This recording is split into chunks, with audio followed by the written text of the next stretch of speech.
Parliament budget సమావేశాల్లో అధికార ప్రతిపక్షాల మధ్య మాటల యుద్ధం కొనసాగుతోంది.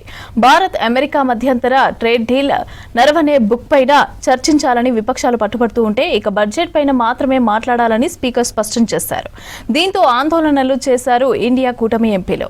ప్రధాని మోదీ దాడిపైన సిద్ధమయ్యారన్న స్పీకర్ వ్యాఖ్యలపైన సీరియస్ అయ్యారు మహిళా ఎంపీలు.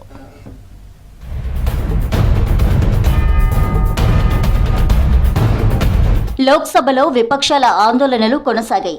సభ ప్రారంభం కాగానే ప్రతిపక్ష ఎంపీలు నిరసనకు దిగారు. భారత అమెరికా మధ్యంతర ట్రేడ్ డీల్, ఆర్మీ మాజీ చీఫ్ నరవానే బుక్ పై చర్చించాలని డిమాండ్ చేశాయి. కేంద్రం విధానాలను తప్పుపడుతూ నినాదాలు చేశారు ఎంపీలు. అన్ని అంశాలపై చర్చించేందుకు సిద్ధమని, విపక్షాలు సంయమనం పాటించాలని కోరారు స్పీకర్. అయినప్పటికీ విపక్ష ఎంపీలు తగ్గకపోవడంతో మధ్యాహ్నం 12 గంటలకు సభ వాయిదా పడింది. सदन नियम प्रक्रियाओं से बोला जाता है. आप प्रश्नकाल में नहीं करना चाहते हैं, सदन की कार्रवाई 12 बजे तक के लिए स्थगित की जाती है. మధ్యాహ్నం 12 గంటలకు తిరిగి సభ ప్రారంభం కాగా కొద్దిసేపటికే మధ్యాహ్నం 2 గంటలకు వాయిదా పడింది.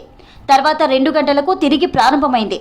ఎల్ఓపి రాహుల్ గాంధీ బడ్జెట్ పై చర్చ ప్రారంభమయ్యే ముందు కొన్ని అంశాలను మాట్లాడేందుకు తనకు స్పీకర్ వ్యక్తిగత హామీ ఇచ్చారన్నారు రాహుల్. ఇప్పుడు మాత్రం మాటిచ్చి తప్పుతున్నారని లోక్సభ చైర్మన్ సంధ్యా రాయ్ను ప్రశ్నించారు. తనకు టైం ఇస్తారా లేదా అని అడిగారు Rahul. Speaker committed to us, personally committed to us, that I will be allowed to speak here and raise some points before the budget discussion. Now you are going back on your word. So I'd like to know, am I allowed to speak those points or not? Rahul Gandhi వాదనలను తోసిపుచ్చారు కేంద్ర మంత్రి Kiran Rijiju. Speaker Om Birla, Congress MP KC Venugopal మధ్య జరిగిన సమావేశంలో ఎటువంటి హామీ ఇవ్వలేదని చెప్పారు. రాహుల్ గాంధీ చెప్పింది 100% అబద్ధం, స్పీకర్ అలా అనలేదన్నారు రిజిజు. దీనికి నిరసనగా విపక్ష ఎంపీలు ఆందోళన చేపట్టాయి. దీంతో లోక్సభను రేపటికి వాయిదా వేశారు చైర్మన్ సంధ్యా రాయ్. स्पीकर ने ये कहा कि अगर बातचीत बनता है तो आपको बोलने के लिए देंगे और बाकी दल के नेता को भी देंगे. ये नहीं कहा कि सिर्फ कांग्रेस को ही देंगे.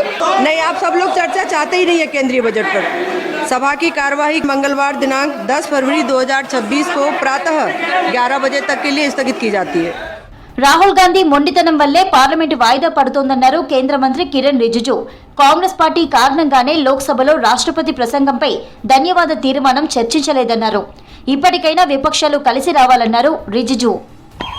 हमारे भारतीय जनता पार्टी और एनडीए के जितने भी मेंबर्स हैं सबने बोलने वालों का सूची तैयार करके दे चुका है.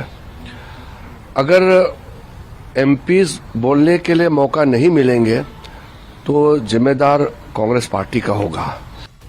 లోక్సభ స్పీకర్ ఓం బిర్లా తీరుపై కాంగ్రెస్ మహిళా ఎంపీలు సీరియస్ అయ్యారు. ప్రధాని మోదీపై దాడికి సిద్ధమయ్యారన్న స్పీకర్ ఆరోపణలను ఖండించారు. విపక్ష ఎంపీల పార్లమెంటరీ హక్కుల్ని కాలరాస్తున్నారని స్పీకర్కు లేఖ రాశారు. ప్రజాస్వామ్య పద్ధతిలో లోక్సభలో నిరసన తెలపడం తమ హక్కు అని స్పష్టం చేశారు. ప్రధానికి విపక్షాలను ఎదుర్కొనే ధైర్యం లేదన్నారు. విపక్షాలకు భయపడి లోక్సభకు ప్రధాని రాలేదన్నారు మహిళా ఎంపీలు.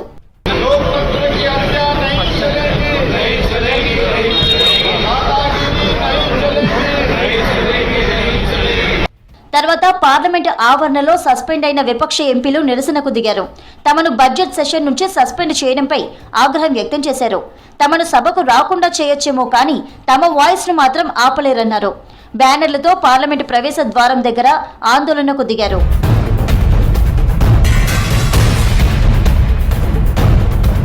పార్లమెంట్ బడ్జెట్ సెషన్లో అనుసరించాల్సిన వ్యూహాలపై ఇండియా కూటమి నేతలు భేటీ అయ్యారు.